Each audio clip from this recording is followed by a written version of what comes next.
Celtics Reddit podcast. Tatum to Brown. With the slam. Oh, and a pass from Tatum and Williams with the finish. Richie in the paint throwing it up. Brown. Williams. To the basket for two. Wow, get it back. That's awesome. That is awesome. All right, folks, we're very excited to welcome back to the podcast the James Brown of Celtics podcasting, aka the hardest working man in show business, Mr. John Karalis. John, how you doing, sir? Thanks for coming on. I'm doing all right. How are you guys doing? Doing great. Look, there's two main segments that we wanted to get to today. One is about yourself, Celtics beat writer, podcaster, and how that experience has been / will continue to be during COVID times. We'll get to that a little bit later, but first, we need your help, John. We're trying to rank the top 5 benchmarks for a successful Celtics season this year. So another way of phrasing that is, if X doesn't happen this season, then nothing else matters. So for example, if Tatum is an MVP caliber, nothing else that we're doing matters. We're going to lay out our rankings, and these are heavily influenced by the people of Celtics Reddit. And John, we want your reactions to each of these rankings as we go through, and then maybe at the end, do give us your own re-ranking based on what you think is most important. Does that sound good? Okay. Hit me. Great. So, quick caveat, we're ruling out health as a benchmark, given it's mostly a factor for pretty much every team in the NBA. So we're just ruling out health entirely. I'm going to throw to Jay now to get us off with our number 1 point. So the first one that I want to bring up was actually the top voted comment in the thread that we opened up leading into this show. And so it was posted by Infinity1567. And the note was Jason Tatum becomes a top 8 player in the league and Jaylen Brown becomes top 15 to 20. Nothing else matters if our 2 best players aren't at least at that level. Okay. So that comment makes me think that when we say nothing else matters, then we're looking at ability to win a championship this season, or ability to, like, that is that the basis of a successful season? Because this is Boston. That's always the basis. Well, I look at it as more like we'll be in the mix, right? Like right. Milwaukee, healthy Nets, Milwaukee probably doesn't win, but they're in the mix. You got to be in the mix to have that chance and take advantage of those opportunities. Right. So if we're basing it on that, then yeah, I mean, the only way the Celtics are going to get to that level is if Tatum and Brown level up a little bit. And I think considering that Tatum is ahead of Brown, then you just kind of slide them both up equally, and that puts Jaylen into all-NBA potential and Tatum into MVP potential. If you got both guys on the all-NBA team, and Tatum's at first team and Jaylen's the third team, then the Celtics are very likely going to have a great season, because that's going to exponentially have a ripple effect on the rest of the team, right? Like, the role players are going to be better because those 2 guys are so damn good. They're going to take so much attention that everyone else on the team, I think, just naturally will their production will rise. So yeah, if that's the goal, if how close are the Celtics to competing to a championship is the question, then yeah, that's where you start. So let me ask you, John, because this comes up a little bit in the sub, but it's always on my mind when I'm thinking about the differences between Tatum and Brown, and a lot of discussion comes up sometimes about whether these guys can ultimately win at the highest level together. As you've watched these guys since they've been drafted closely on the Celtics here, how do you see their games playing off of each other? Do you see them ultimately being able to win at that high level and compete at that high level? Or do you suspect that because of their play styles and where they fit kind of on the floor, do you think they're going to have to get split up at some point? No, I think especially in today's modern NBA, the positionless basketball, there's room for guys who both kind of do it all in a lot of ways. I mean, Tatum is above Brown. He's just smoother. He doesn't have to quite work as hard to get to where he wants to go. His big adjustment is changing his idea of where he wants to go and making it like focus on your straight line to the basket. Like, if you put Jaylen Brown's mentality into Jason Tatum's talent, then you've got basically LeBron. in vice versa. So I think that Tatum can just, he's just such a natural scorer. And if he cuts out the mid-range crap where, it's 5 dribbles, ISO, fadeaway stuff, like, as an aside, I got a lot of crap for writing a piece this past season about Jason Tatum is bad at ISO. But the numbers still stand. When Jason Tatum, even in that Nets series, I challenge anybody to go look at the mid-range ISO numbers from Tatum in that series. He still shot like 35% on those shots. It's still a bad shot for him, as awesome as he was. And my criticism of Tatum is not that he's a bad player when he does that. It's that cut that stuff out and you can level up. Like that's the whole thing with him. Jalen has, he's such an interesting guy because he's shown himself to be good at a lot of different things. I kind of want to see him start to play off of Tatum a little bit more. I've been begging for pick and rolls with Jalen setting picks for Tatum. And even if the defense switches, because they're similarly sized and you say, okay, the defense is just going to switch. Well, punish the switch.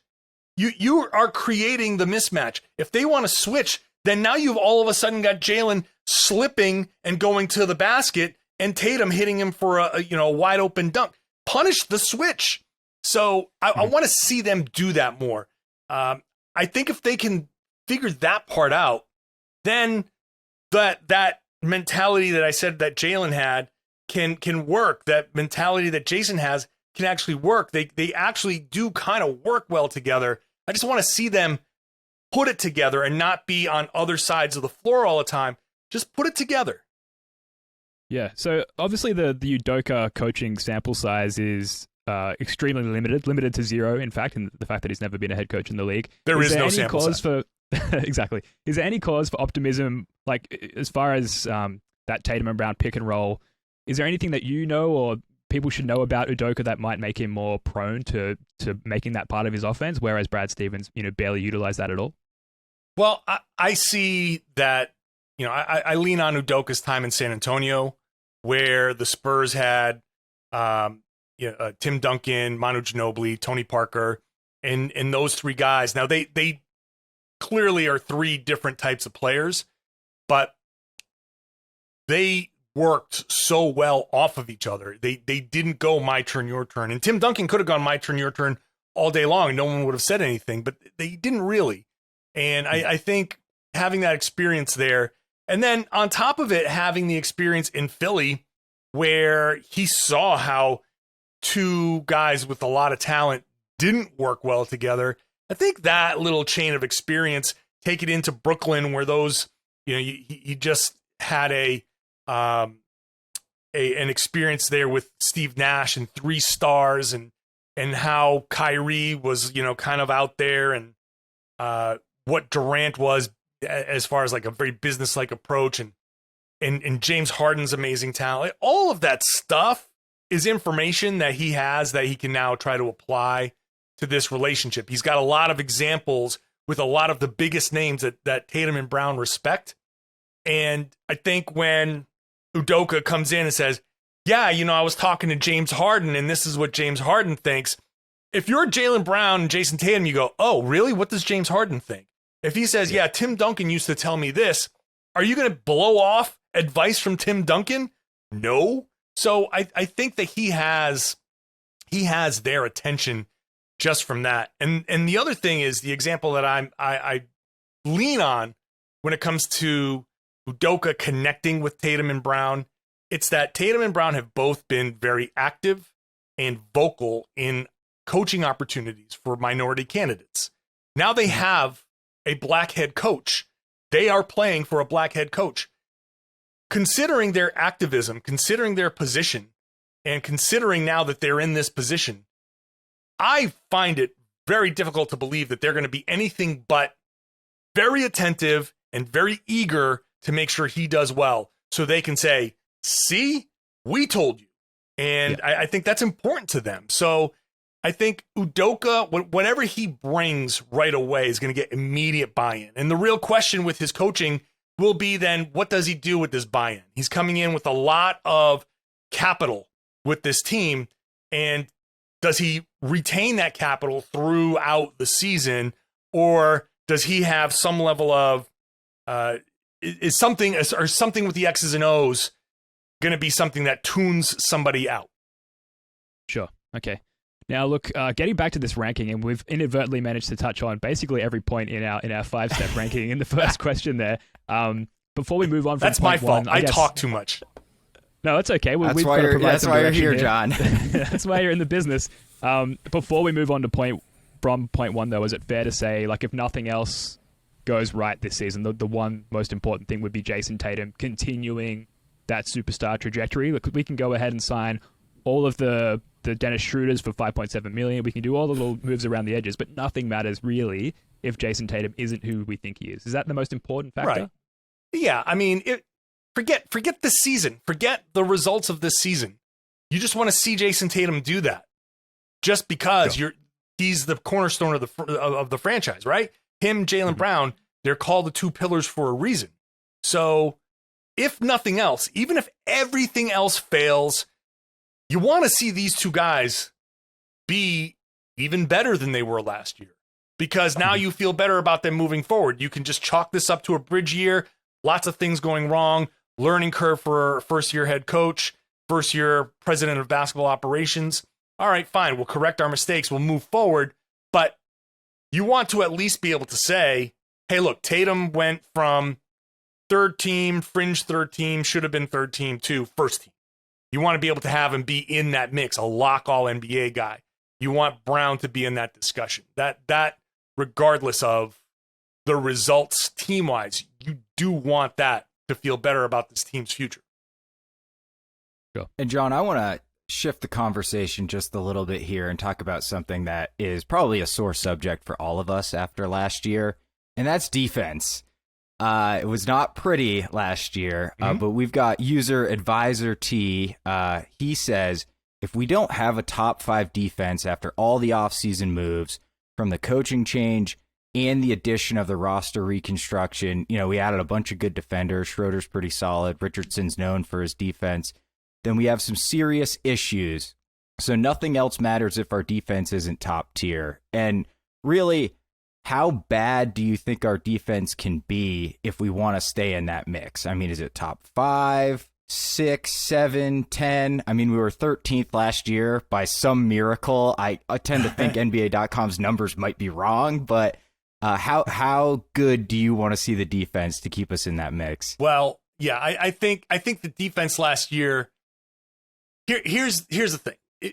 It looked bad. This is why 13 looks weird, right? It looked bad, and it wasn't great. 13th it looked surprisingly high, but everybody's defense was crappy last year. I have to keep that level of context. The short turnaround, the Lakers, I think, finished in the top. Maybe they were the top defensive team. 10 years ago, that defensive rating was bottom half of the NBA, maybe lower. So last year's defensive ratings were just out of whack. So yes, the Celtics, your eye test is correct. The fact that it was 13th, also weird, but because of everyone being bad, they were still in the middle of the pack. So I think there's going to be a little bit of correction this year with the exhaustion from a very stupid schedule maybe going away. I think there's still going to be some level of fatigue because it's still a relatively short turnaround, but not quite as bad. But I do think the Celtics, for the purposes of this discussion, have to be, I mean, at minimum top 10, but generally when you're looking to be in the mix, when you're looking to take advantage of maybe Philly has slipped and maybe the Celtics can slide into that third seed, that team has to be probably a top 5 defense or better, especially when you consider that the offense may struggle at times. There's so many question marks with this offense I don't know how many guys are going to actually be able to step up. You're relying on Tatum and Brown a lot. This team's going to have to rely on its defense to win games. So top 5 is, if the offense is great, then you can slip to like top 10. But if the offense is kind of iffy, then you got to be top 5, maybe top 3 defensive starting 5s in the league. So right there, you're looking at a team that can get stops. Now the bench, I think, is where your drop off defensively will be, but that's where an uptick against other offenses, second team offenses, could come in. If the Celtics, in a best case scenario, I think that's how it'll go. Your bench can kind of score a little bit. Your starting unit will come in and get the stops and run off of those. And, if we can get back to seeing Jason Tatum and Jaylen Brown get deflections on the weak side and go in for uncontested dunks, then the Celtics will be okay. I can see Wayne Spooney shaking his head there. Wayne Spooney is the author of a huge body of work known as the Start Aaron Nesmith Manifesto. Just speaking of having Josh Richardson starting, I know you've talked about this on your podcast at length already, John, but we have made the argument several times that it makes more sense to start Aaron Nesmith, have more of a shooting threat to complement Brown and Tatum, and then have that added defense addressed in the bench lineup by having Josh Richardson come off the bench. And if I can just kind of put a finer point on that, I think it would be suicide to have Pritchard and Nesmith playing together for large swaths of the game defensively, like you just alluded to, John.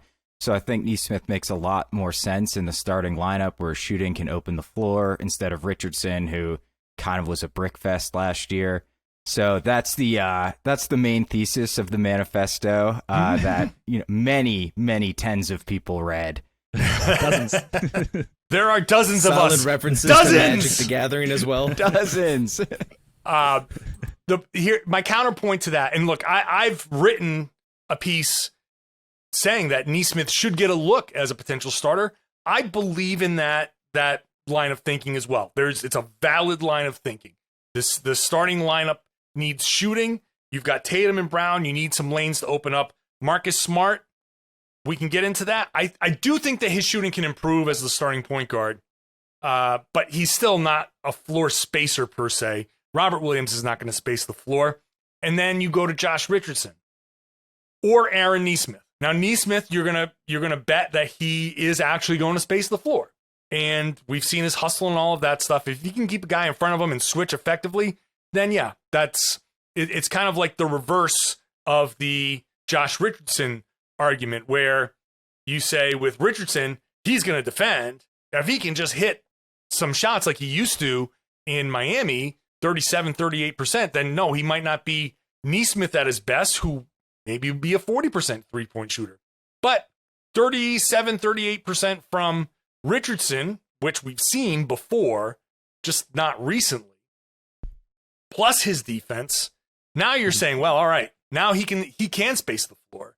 He can be a threat, and you've already got NBA level, high level NBA defense right there. Then you go to the second unit, and yes, defensively, Nesmith and Pritchard can be problematic, but also that's a lineup that needs shooting as well, because Schroeder is not a shooter at all. He's worse than Marcus Smart, and you want him to be happy. You want him to be able to go out there and do what he needs to do. So you need more shooting around him. So Nesmith, Horford off the bench with him, and maybe Pritchard. It's a small lineup, but you're already sacrificing defense as it is.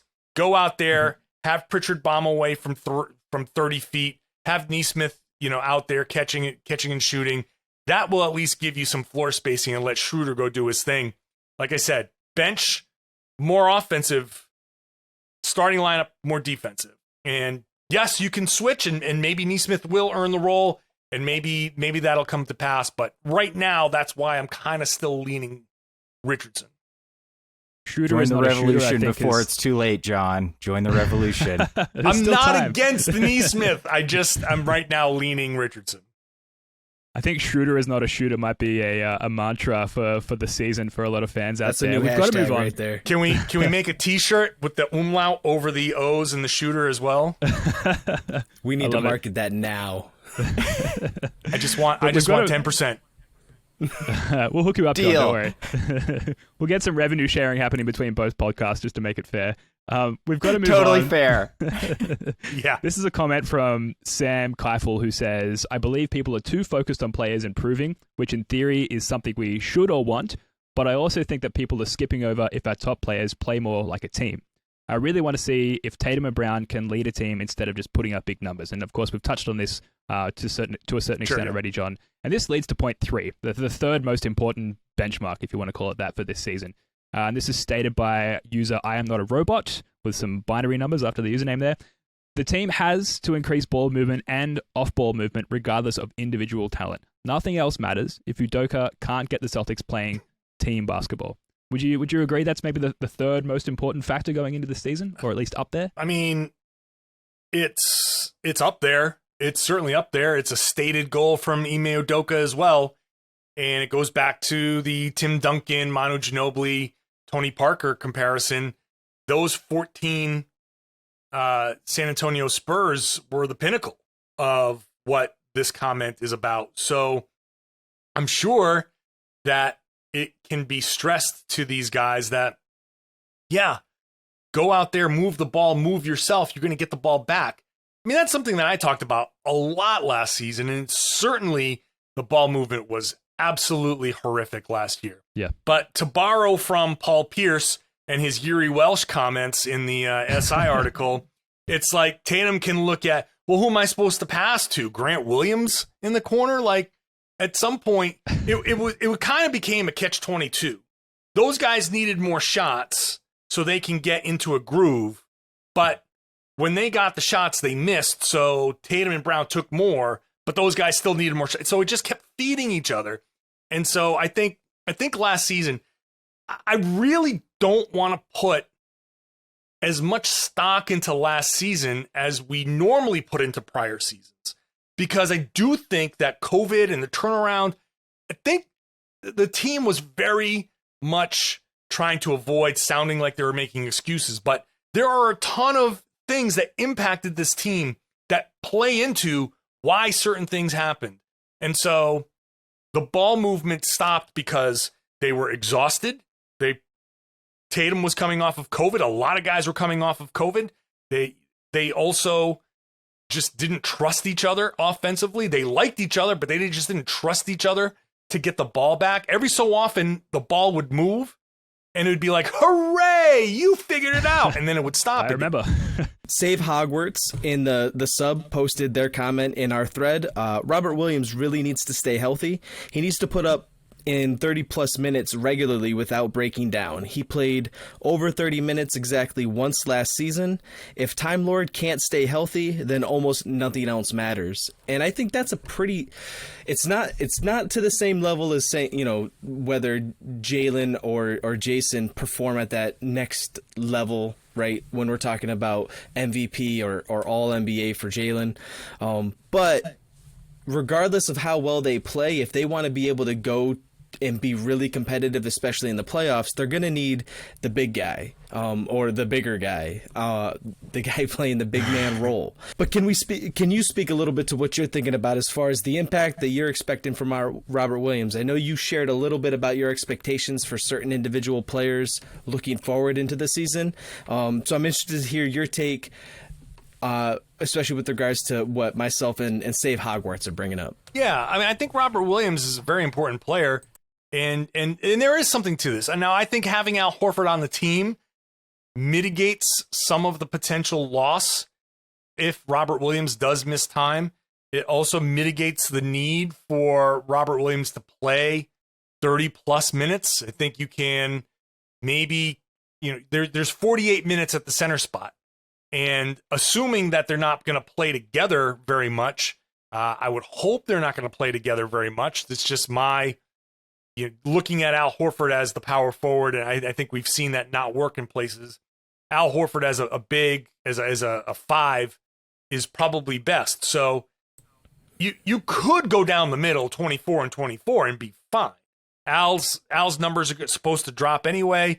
24, 25 has been pretty much effective for Robert Williams. You can bring it up some. You can factor in I don't know if Bruno Fernando is going to stick around, but hey, maybe he has an opportunity.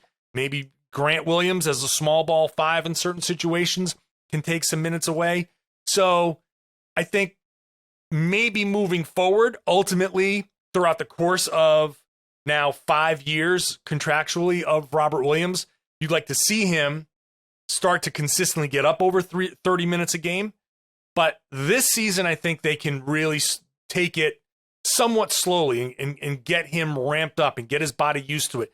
You know, I wonder if there's a physiological kind of element to this where his body's just built in a way where some of that stuff is going to happen. And it's telling to me that it all happens on his left side, left hip, you know, left, all of the stuff is on his left side. So, but while I do agree that Robert Williams is very, very important, he can be the defensive quarterback on the back line. He can be a guy who bails other defenders out, you know, that human eraser where you made a mistake, no problem, here I come to clean that up. He can be all of that. And he's a tremendous passer. He loves being a passer. And so he's not out there just looking to score the whole time. And you need a guy on the floor that's going to be unselfish like that. So yeah, all of that's super important. I just think having Al Horford right now just drops that importance down just a tick where I think it can be managed. John, it is almost like we planned this. This dovetails beautifully into our fifth point here. User Squim Jim says, Horford has to be 90% of what he was in OKC or nothing else matter. And we've all kind of, myself included, are just saying, hey, it's Al Horford. He's going to be solid. He'll make some threes. But he's old. I mean, he might have some Greg Popovich signature DNP olds. He might get hurt. He might not just be the same guy anymore. And with Rob's injury history, all of a sudden we might be looking at a team that, and I'm shuddering, Enes Kanter is the starting center for. Oh, yeah, I forgot about him. Cornette just got invited to training camp, so we're going to be covered. We got Cornette coming back in the fold. We got the unicornet. How much of the season hinges on Al Horford being pretty solid and being, a 20-minute a night contributor? He's important. He's important, I think, especially for the second unit, because that second unit can be a little bit of a mess. Now, we have a tendency to look at starters, bench, when it's never really in a game starters and then bench. Full bench units don't come in very often. And when they do, all of us in the media go, oh, tweet, a full bench unit. This is interesting. And so you're going to see when we talk about Schroeder coming in off the bench and who's going to be around him, I like Al Horford around him because he's a stabilizing factor. He's a guy that can take a possession and direct it and be fine. You're probably going to get one of Jalen or Jason in there, and that'll be fine. Marcus Smart's going to have to share the floor some with Dennis Schroeder to make sure both get the appropriate amount of minutes, which will be interesting. But I like Al Horford on that second unit. And there may be times where he shares the floor with Robert Williams just as an experimentation thing. I'm doing this whole series on Boston Sports Journal, 20 questions for the Celtics. And I'm in the process of writing all my pieces because I'm going on vacation. So I'm doing like the next 2 weeks worth of stuff. And next Monday, it's going to be the Al Horford one. So I'm giving you a little preview of what I've written for Al Horford. So people may not realize that in Oklahoma City, he averaged more points per game than he did in any season with the Celtics. And his per 36 points per game, 18.3, highest since he was in Atlanta in 2014. So he was good. Okay? This is all to say that he was good. Now, he has adjusted. He is much more perimeter-based. 42% or so of his shots came from three, the highest point by far ever for him. So he's much more perimeter-based. He's not going to bang down low, a function of his age. But he is still really, really good. So if he is 90% of what he was in OKC, I mean, I don't see why he can't be 100% of what he was in OKC. Yeah, he's a year older, but he only played 28 games, so he should be ready to go. If he can be that for the Celtics, then yeah. I wouldn't go so far as to say nothing else matters if he's not that, but it's still going to be a very important thing. John, you have just significantly increased my expectations for the season with that Al Horford spiel there. I'm going in a completely different mindset now, so thank you for that. So that's our top Hype 5 season according has to... begun. That's right. So that's the top 5 according to Reddit's very democratic upvote, downvote system. So just to quickly recap on them, Jason Tatum's trajectory to superstardom, team defense, team offense and ball movement. What was the next one? Sorry, I've lost my notes here. Robert Williams' health and thank you. ability and Al to Horford. take a step forward. That's right. And Al Horford remaining a competent contributor. I'm not going to ask you to Go re-rank figure, those. Celtics fans are nervous about the big man position. That's clear. It's become very clear. John, I'm not going to ask you to re-rank those or provide your own rankings, but are there any important points there along the lines of nothing else matters if that you would include in this list? Well, I will say that I want to throw in whether the reclamation projects, Juancho Hernan-Gomez and Josh Richardson, pan out. I don't want to say nothing else matters if they don't, because you can adjust. You gave up nothing basically for them, and if they're nothing, then you got nothing. But if the Celtics are going to do this, if they are going to climb and have a chance, that puncher's chance, they are going to need at least one of those two guys, both of them, somehow to be productive. If both guys are productive, if Richardson recaptures some level of his shooting, 37, 38%, if Juancho comes in and can at least be passable on defense while getting back to some of his hot shooting, he can shoot over 40% in some instances. If those two guys can be that, if Brad Stevens finds two gems at a yard sale, then a lot of other stuff actually is also mitigated. You don't need Tatum and Brown to quite do as much. My fear with all the other stuff is that you're going to rely on Tatum and Brown for 36, 37, 38 minutes a game. I just don't want to ride these guys. I know they're young. I know they're, all of that stuff. I still don't want to ride these guys because I don't want to put too many miles on their legs too soon and push them, especially Tatum coming off that long season, coming off that short turnaround, coming off of Team USA.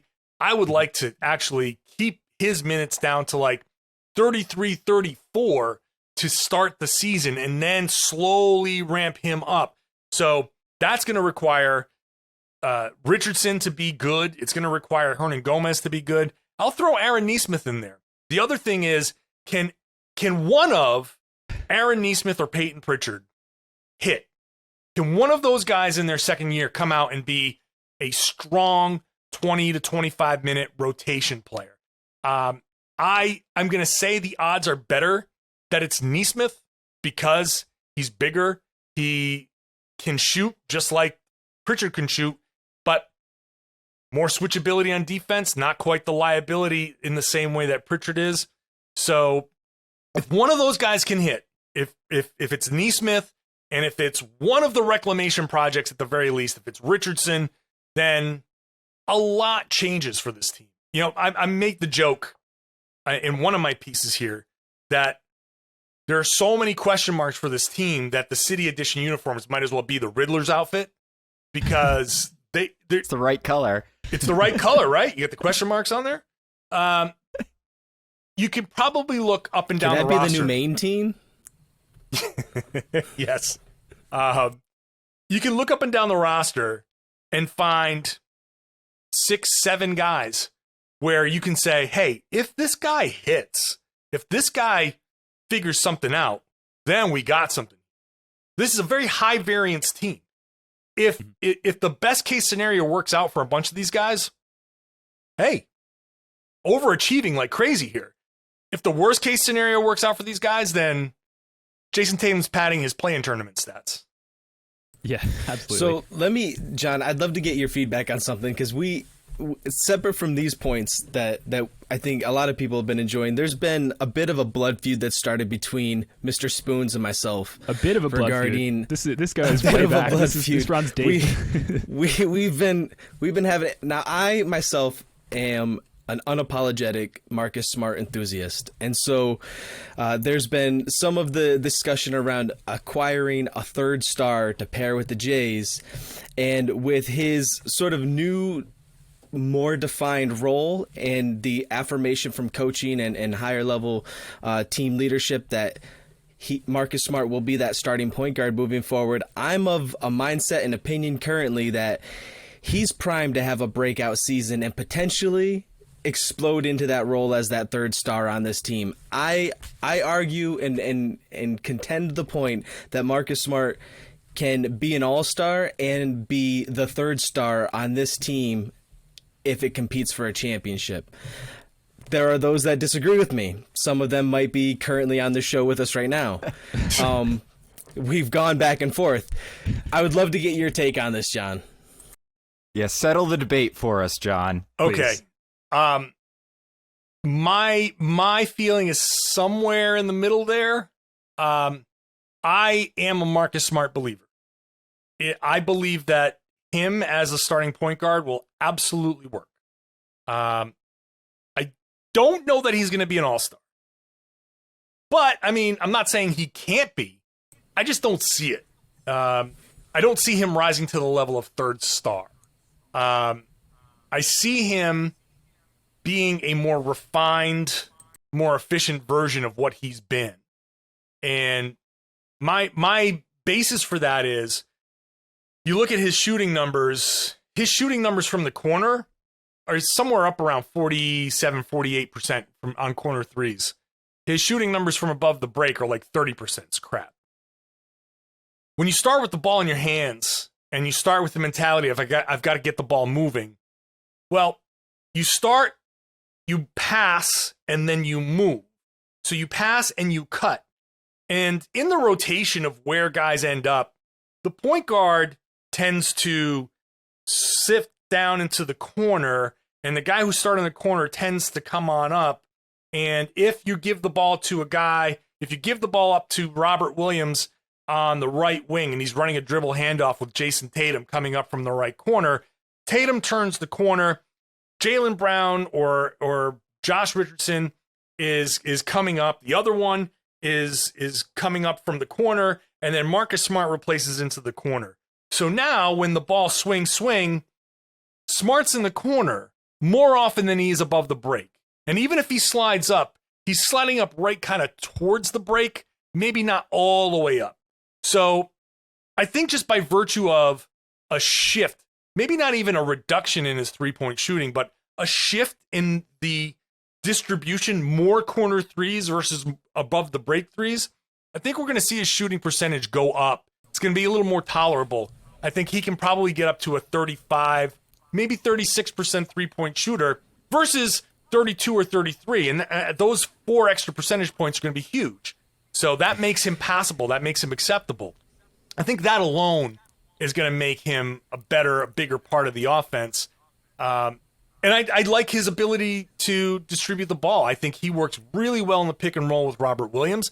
I think he is going to have, I don't know if we want to call it a breakout season, but I think he's poised to have his best offensive season this year. So I sort of agree with you, but I'm not willing to take it to like, you're taking it to the next level, which would be that's what I'm about, baby. Which I respect it. I respect it. Because here's where I'm coming from, right? Like I'm thinking a little bit about a good example just of a team dynamic where this kind of thing happened. That Atlanta Hawks team that had like 4 different guys get onto that All-Star team, including Jeff Teague.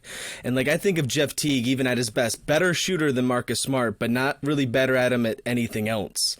I look at a guy like Ben Simmons, who was just in the All-Star game, and when you look at their numbers, even from last season, they're not that much different. In fact, Marcus is more of a perimeter threat, obviously, than Ben Simmons is. And now Ben Simmons has taken a lot of heat lately, and I'm not trying to like add fuel to that dumpster fire that is the PR around his situation currently. But just statistically, when you look at it and production-wise on the court, we were just talking about Marcus Smart having mostly kind of a down season, and he still was matching the production that Ben Simmons is putting out there. And yet we can't even envision him in a similar kind of role. And I just find that confusing because I think Marcus has almost suffered a little bit throughout his career by being so open to exploring that versatility that he has in order to make sure he has a place on the court with other star guards like Isaiah, like Kyrie, like Kemba, that it hasn't given him that opportunity to really shine. And I think that's a little bit where you and I are seeing eye to eye. But the idea that he can't ascend another level and take it to that next step is, I haven't yet heard an argument that helps me buy into that. So maybe I'm going to be alone on this island until Marcus proves me right, and I believe he will. I'm not saying he can't. I don't want to ever say can't about certain players. I just don't think he will. I just don't see it rising to that level. Yeah, he's matched certain production benchmarks from other guys, but those other guys have had big impacts in other ways, noticeable ways. So again, I don't want to put players in boxes. And I'm not saying that Marcus Smart can't have like a season that blows everybody's mind. I think that's a little bit. I think it's just a little bit too far for me. I see him having a good season, his best offensive season. I think his assist numbers are going to be great. I think his efficiency is going to go up. I think he's going to be an important, obviously very important guy, but also a very important part of the offense. So I do believe in that. Okay, so the debate rages on, it seems like. Thank you for not pulling the rug out from under Jay, who talks about Marcus Smart in his sleep. So he'll continue to thrive in that area of his life, but sounds like the debate's going to continue raging on. If you're going to be a fan of a guy, like, what better guy can you be a fan of? Listen, that's my daughter's favorite player too, and like I couldn't be more proud than when she says, "Dad, who's our favorite player?" And I'm like, "It's Marcus Smart." It's hereditary. Yeah, look, we've got to move on very quickly. John, thank you for helping us sort of navigate our way through our top five there, and for the people of Celtics Reddit as well. Transitioning now slightly to you personally, John, and you're an interesting guy, particularly because you're in the ears of most Celtics fans, or at least most online Celtics fans. Part of that is that you need to come up with a fresh podcast 5 days a week. And I know that we have struggled at times, even after 2 weeks, to be like, shit, what are we going to talk about now? So asking for a friend, but can you give us an idea of how you come up with podcast content on a daily basis? It seems extremely difficult. So my podcasts are generally about half an hour. It allows me to stick to one or two topics. I don't have to go too crazy. This off season has provided me a lot of stuff to talk about. Brad Stevens has just kind of slowly been throwing new things out there for us. So part of why I'm able to do 5 days a week, even throughout this off season. First, the off season's been shorter, so there's less time to film. Secondly, Jason Tatum was on Team USA, so I had stuff to talk about there. Third, Brad Stevens is just a maniac who doesn't sleep and just keeps making moves. So I've had all of that. I've done, my fair share of mailbags and stuff like that. I don't know. I think I like to just look at the team and just look at different players and just kind of, I understand that this is a whole big evolving thing. It's almost like a living, breathing type of thing. You think something, and then Brad Stevens says, nope, we're going to do it this way. You say, okay, so let's reevaluate everything. And, part of it is, obviously, I like to talk. And so I won't shut up about things. So it's very easy for me to come up with certain ideas to talk about, because I could just come up with one thing and I'll just find different angles. I'm not a hot take kind of guy. So I see players' situations, team situations, and I understand that there's, 2, 3, 4 ways that this can go. We could talk about Grant Williams. You just sit there and be like, okay, today's podcast is Grant Williams. Go. Well, what are you talking about with Grant Williams? You talk about the situation that he's in, why was last season a down season? What can he do moving forward? How does he fit with this team? You can keep on going. And so I just like to dissect and not even necessarily make a lot of determinations. I can say, I think this is how it's going to go, but I don't know. I've played the game, and I understand from being a player that there are a lot of different influences. Something you do once doesn't mean you do the same thing. You don't get the same result sometimes. So I understand that players, sometimes you feel like shit out there, and people want to kill you for it. But some days you go to work and you feel like shit. That's how it's going to happen. It doesn't matter. No amount of paycheck is going to say, oh, well, you don't feel like shit anymore. Like, yeah, this is nice, but I didn't get enough sleep last night. I got into a fight with my wife or whatever it is. Totally. So I don't know. I rely on my experience, having been around the team, learning a lot about the NBA experience, learning a lot from Brad Stevens about what it takes to even make an NBA team run. It really gives me a lot of perspective on a lot of things. So whenever a topic comes up, I can really try to attack it from a lot of different angles. And that allows me to kind of stretch out conversations and carry that on for longer periods of time. Mm-hmm. To what extent have you become a fan of the team? Like, we've had a lot of Celtics beat writers and reporters on the podcast, and all of them uniformly say, I am not a fan of the team in any way. It's work. My job is to evaluate the team. At the end of the day, I don't really care if they win or lose. I just need to write about them. You've been covering the team for a while. You've gotten to know players and staff personally. I'm just wondering, has that sort of led to you developing some sort of fandom of the Celtics or for the Celtics? Yeah, I mean, look, there's human nature involved. And look, I grew up in Rhode Island. I grew up a Celtics fan. And so it's true that covering the team, like my loyalty is to the game of basketball, and whatever happens on the floor, I do remove emotion from that, because my job is, like everybody else said, my job is to tell you what happened. Honestly as I can. This is, I'll sit here and say, I like Marcus Smart. If I was still playing and Marcus Smart became my teammate, I'd be doing backflips. I want to play with a dude like Marcus Smart. He's got the same mentality. I love that mentality. Like, that's great. And I've talked to Marcus Smart plenty. He is a genuinely good guy. He's got his heart's in the right place. And for all of the stuff, hey, he takes some bad shots sometimes, and people want to throw some vitriol at him.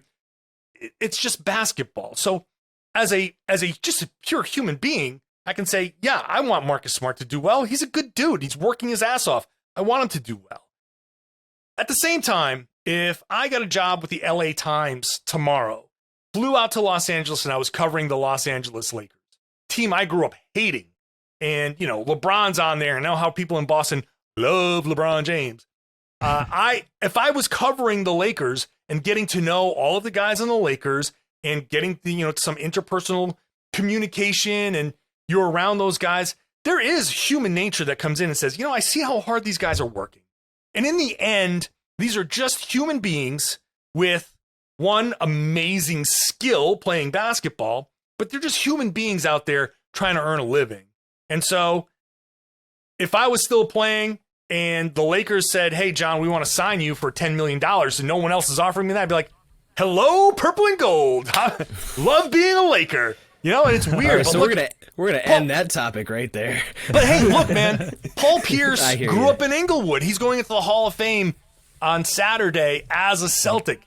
That's how it goes. He was a Lakers fan. He hated the Celtics. Now here he is, Mr. Bleed Green, right? That's right. How it goes. He didn't want to be drafted by the Celtics, but here we are. And that's how it goes. So, but my number one thing is watch a game, tell you what happened. If Marcus Smart, who I just shared all my affinity for, sucks in a game, I got to tell you, Marcus Smart sucked. Why he sucked and what he needs to do to be better.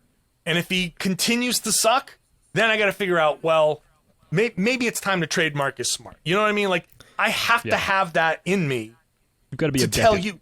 All I got to do is give you the facts. You guys go crazy with your fandom. Go nuts. I just want you to have however you're reacting based in fact. So if the Celtics do win a title at some point in the next few years, are you cracking a bottle of champagne? Are you celebrating with the rest of us? Or are you pulling out the typewriter, so to speak, and putting your head down and working on that next article straight away?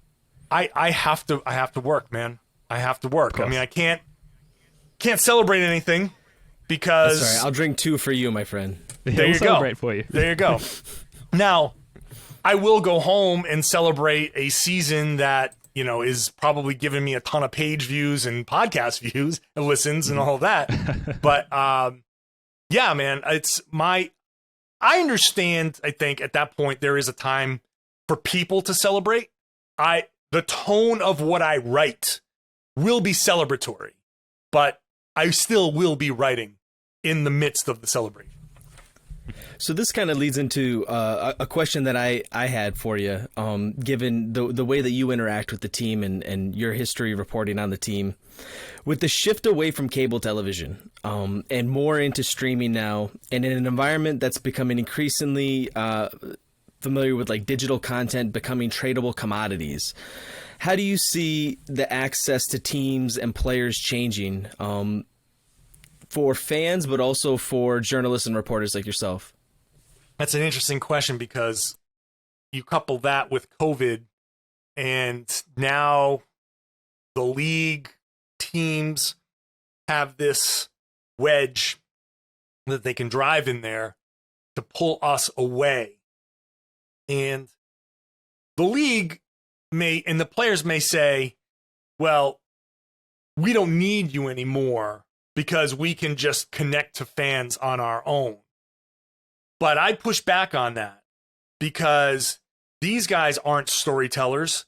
These guys aren't out there painting any pictures. Just by posting on your Instagram doesn't tell anybody anything.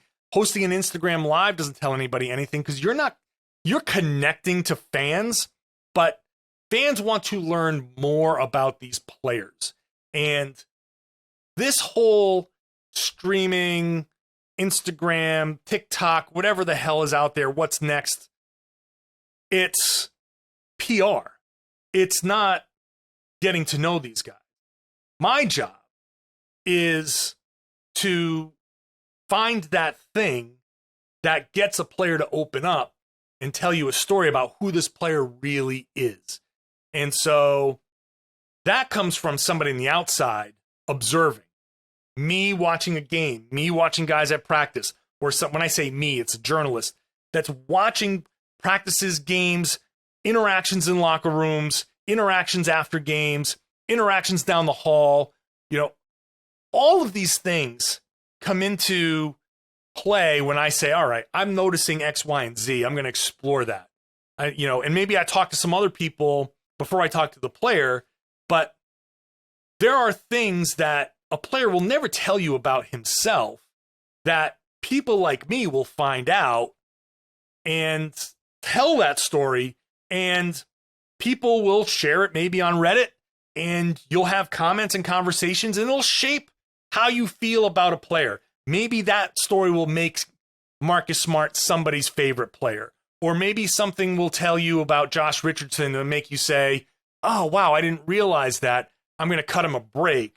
Or something that makes you say, geez, I thought I liked this guy. He's kind of a dick. Like, either way, whatever the story is, the story is. And we're looking at you, Tristan Thompson. What's that? Oh, Tristan Thompson. We're looking at you. Yeah. Tristan's a piece of work. But I think having us have access is really important. And we are continuing to fight for the same level of access. Locker rooms, practices, with the understanding that, look, it's COVID. It's a weird time.